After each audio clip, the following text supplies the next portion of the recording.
Welcome everyone, please take your seats. Oh, you already did, good. On behalf of Alice and Ben, I'd like to welcome you to this special day. We're here to celebrate their marriage, but also their relationship with all of you. Without your love, encouragement, and occasional well-deserved concern, neither of them would be here. Not only that, but many of you traveled far to be here on this day to make this a reality for them. Or you help them with wedding-related events, or you allow them to store mass quantities of beer in your basement. They're grateful for your presence here today, and they're happy to share all with you here in Stern Grove, the place in which they first talked about getting engaged. Before we move on, Ben and Alice would like to take a moment to acknowledge friends and family who couldn't be here today. Alice's dad, and Ben's friends Mike, both who have passed. And we know that they would have been thrilled to be here today. And Ben's aunt and uncle, Shelly and Dan, and his friend JD, and Alice's friends, Alex and Devin, could not be here due to illness. We'd like to send them our best wishes. So marriage is love and commitment to be a family. So what is love? What is commitment?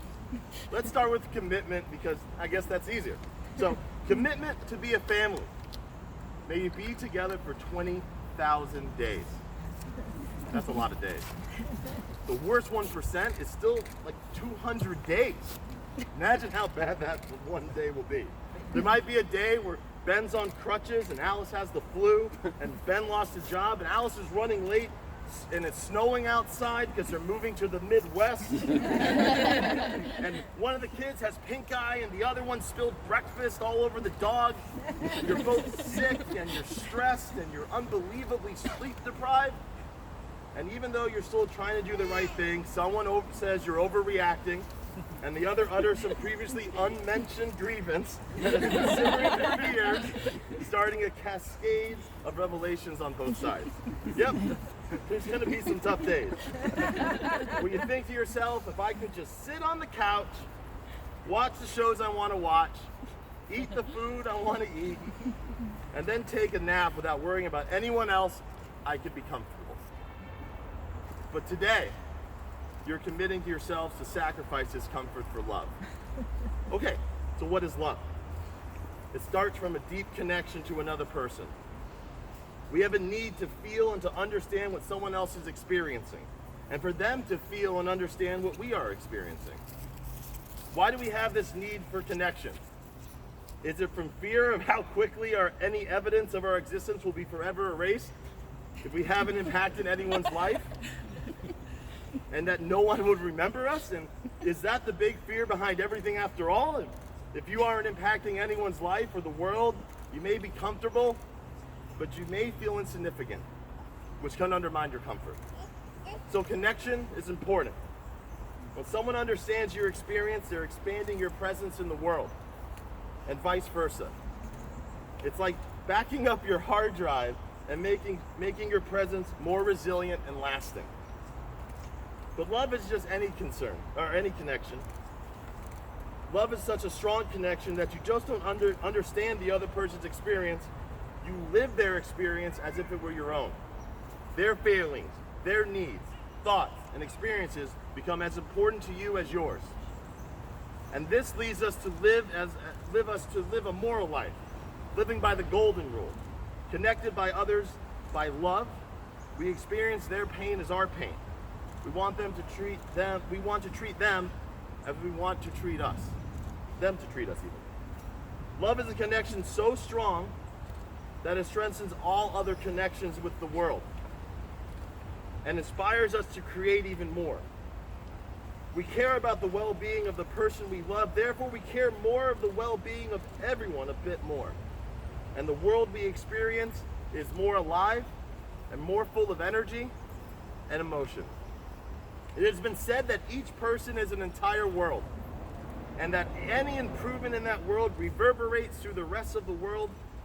If you see what needs to be repaired and how to repair it, then you found a piece of the world for you to complete. If you want to go fast, go alone. If you want to go far, go together. If you want to avoid discomfort, go alone. If you want meaning, purpose, fulfillment, and accomplishment, go together. And it's with this knowledge that we step outside, powered by love and commitment, to try and improve the world. So, now Ben and Alice would like to share a few readings that express their feelings about marriage and being here today. So I'm going to turn this over to Val. Leah? Paper won't click to the link. Okay.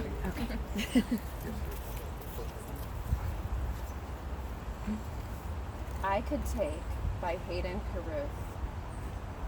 I could take 2 leaves and give you one. Would that not be a kind of perfection? But I prefer one leaf torn to give you half, showing. And these years simply, love's complexity is in an act, the tearing and the unique edges, one leaf, one word, from the 2 imperfections that match.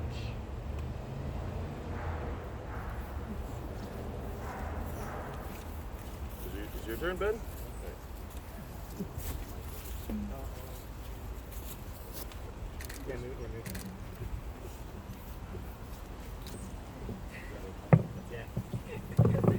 Hello.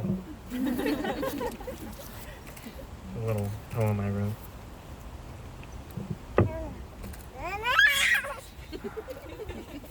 We were 3 days engaged, and on a small, open-air train through the forest holding hands, I could feel your new engagement ring and the skin and bones of your fingers fragile between mine, and I could hear the feel of the train on the tracks.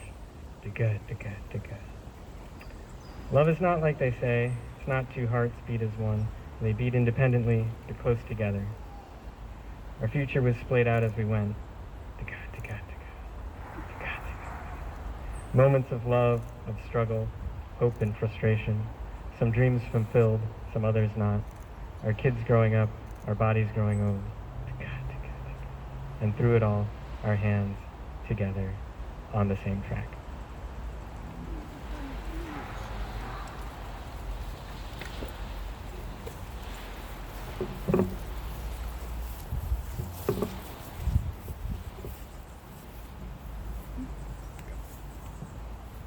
Song of Myself by Walt Whitman. I have heard what the talkers were talking, the talk of the beginning and the end, but I do not talk of the beginning or the end. There was never any more inception than there is now, nor any more youth or age than there is now, and will never be any more perfection than there is now, nor any more heaven or hell than there is now. Urge and urge and urge, always the procreant urge of the world. To elaborate is no avail, learned and unlearned, feel that it is so. Clear and sweet is my soul, and clear and sweet is all that is not my soul. Lack one lacks both, and the unseen is proved by the seen. So that becomes unseen and receives proof in its turn. Showing the best and dividing it from the worst age vexes age. Knowing the perfect fitness and equanimity of things, while they discuss, I am silent. Welcome is every organ and attribute of me, and of any man hearty and clean. Not an inch nor a particle of an inch is vile, and none shall be less familiar than the rest. I am satisfied. I see, dance, laugh, sing, as the hugging and loving bedfellow sleeps at my side through the night and withdraws at the peep of the day with stealthy tread, leading me baskets, covered with white towels, swelling the house with their plenty. Shall I postpone my acceptation and realization and scream at my eyes that they turn from gazing after and down the road, and forthwith cipher and show me to a cent exactly the value of one and exactly the value of two, and which is ahead.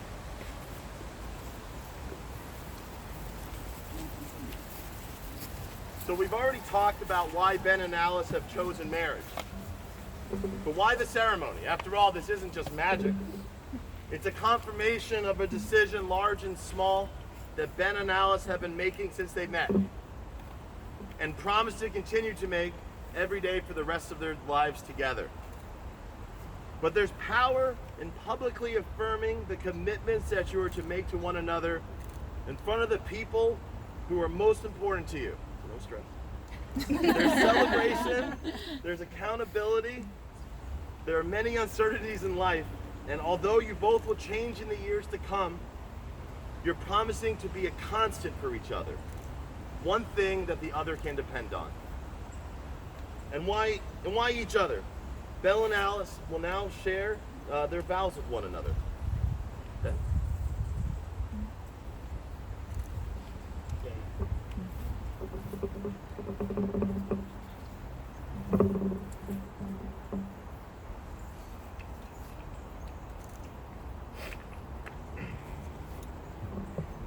Alice, you're by far the best thing that's ever happened to me.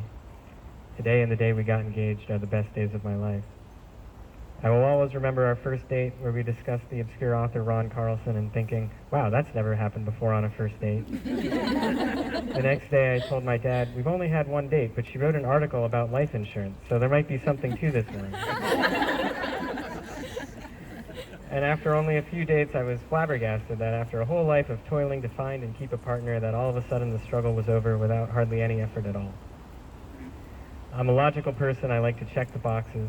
One that I can check is that we both like checking boxes. And while we may never agree on what constitutes a comfortable temperature, how to best cross the street, or whether creamy or crunchy peanut butter is better, we do uncheck an uncanny number of boxes, especially where it counts. The funny thing, though, is here I am making the most important decision in my life, and I'm sure of the answer before I can think of a single one.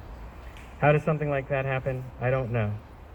On reflection, I can think of many boxes. On the surface, we both like being in nature, cute animals, shout out to Dot, traveling, planning, delaying gratification.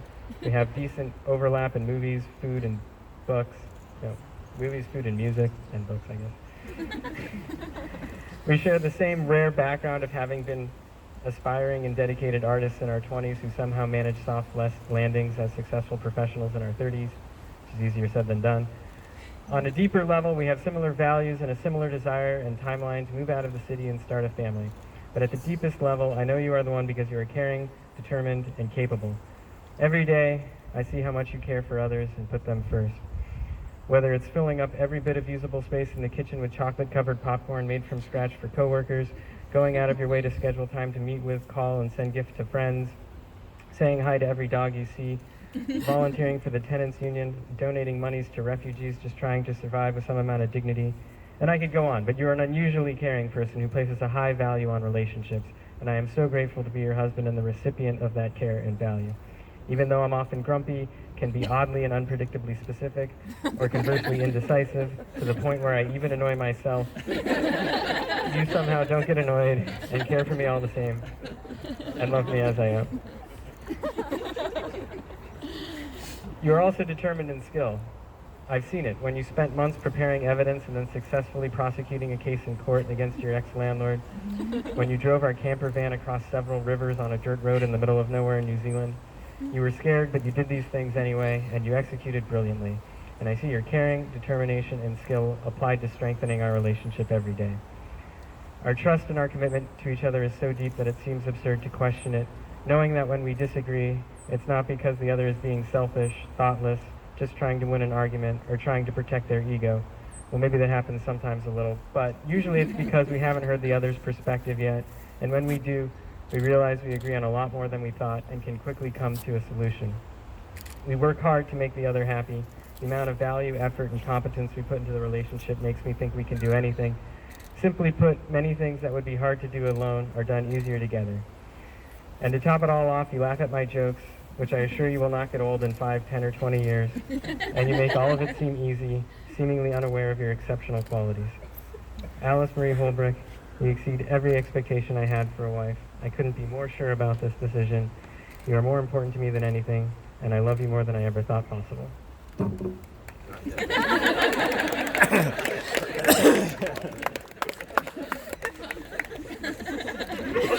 we go.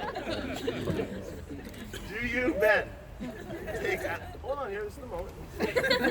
Just for second needs.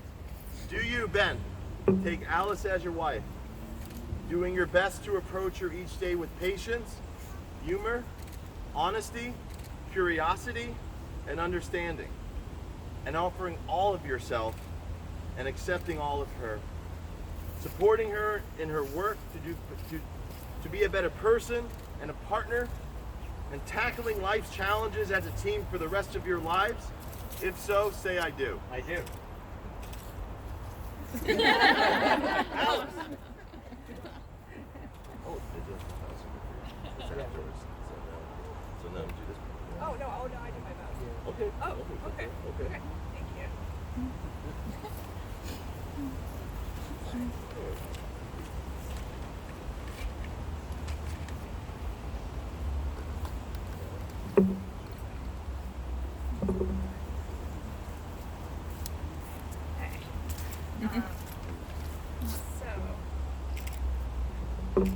A lot of people here already know this story, but when I was moving out of my old apartment and into your apartment, my landlord kept back a really massive amount of money. Oh, sorry. Like this? Okay. When I was moving out of my old apartment, my landlord kept back a really massive amount of money from my security deposit. I ended up finding out the receipts she gave me were forged, and I had to take her to court, as Ben alluded to just now. If you don't know this story, I'll tell you later because it's pretty crazy. Anyway, I spent months building the case against her, but the problem was that I couldn't get her served. The sheriff couldn't do it, a private process server couldn't do it, and I was really feeling like I was just completely out of options. I thought I would never get to serve her. But then, you suggested trying to serve her on Halloween. I'll just pause so you can all appreciate how good it was. I couldn't serve her myself, but you volunteered too, which was great because I'm sure it was nerve-wracking. And that was how you and I ended up parking around the corner from her house on Halloween. You put on a dinosaur costume and a hat that looked like a taco and marched around the corner. And then minutes later, you were getting chased off her property, but you served her.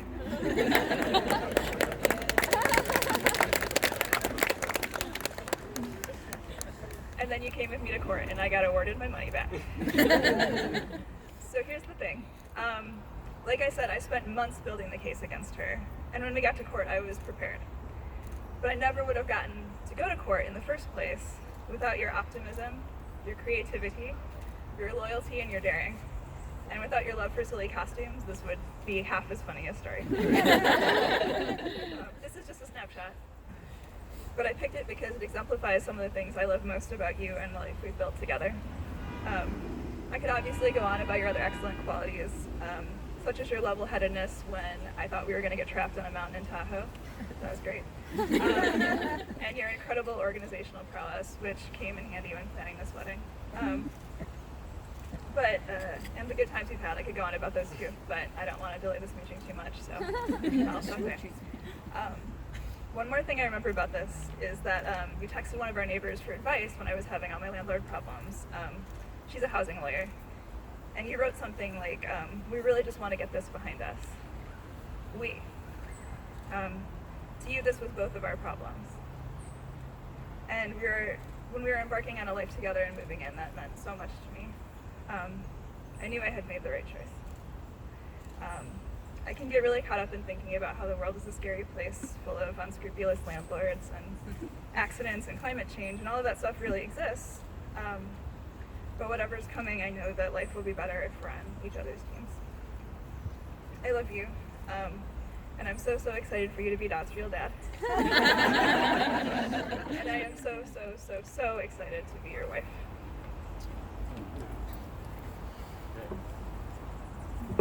Alice, will you now? Alice, will you now give Ben his ring as a symbol of your love and commitment and the rest of your life that you will create together? I do. Okay, well, that's that's coming up. later. That's coming up. You give him his ring. that one. Okay. So, do you, Alice, take Ben as your husband, doing your best to approach him each day with your patience, humor, honesty, curiosity, and understanding, offering all of yourself and accepting all of him, supporting him in his work to be a better person and a partner, and tackling life's challenges as a team for the rest of your lives? If so, say I do. I do. Ben, you will now give Alice her ring as a symbol of your love and commitment and the rest of the life you will create together. To everyone gather here today, some of you may be strangers to each other, but you're all part of Alice's and Ben's family, given or chosen. And you're each a piece of the scaffolding that will hold up their marriage. Do you all promise to support Ben and Alice in their lives together, sharing your own experiences and encouraging them to find the best in themselves? If so, say I do. I do. I tricked you, now you're all married. Alice and Ben, may the love and commitment you're experiencing here today and the love and support of your family and friends grow and deepen each day, giving you the happiness and sustaining you in the years to come. It is now my pleasure to declare you husband and wife. Please share your first kiss as a married couple.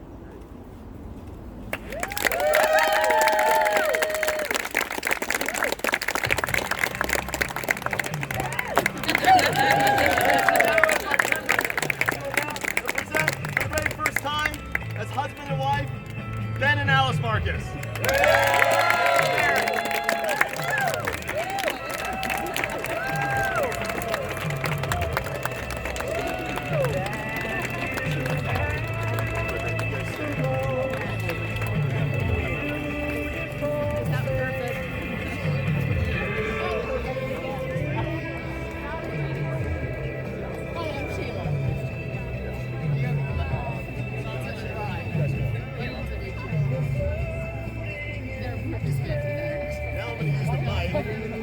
It's not on the back. Turn it up. So, if you're related to either Alice or Ben, or you took part in the ceremony, please meet them in the Redwood Grove. Rob, Andrew, Chad, JD, Elias, we'd like you to stay behind too at the Redwood over there. Well, thank you.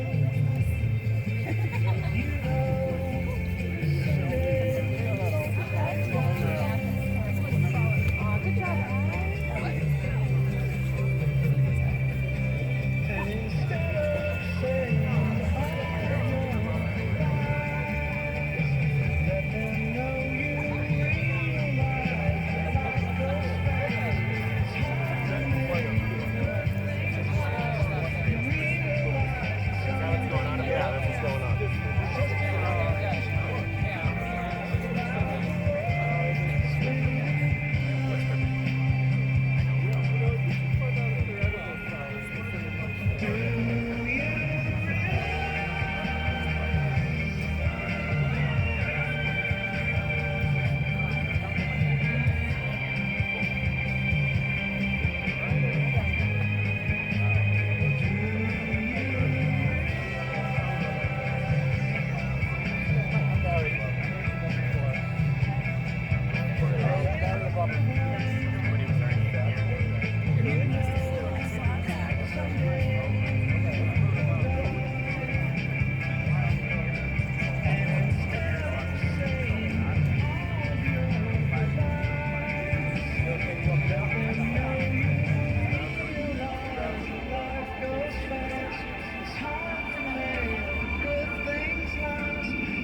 more.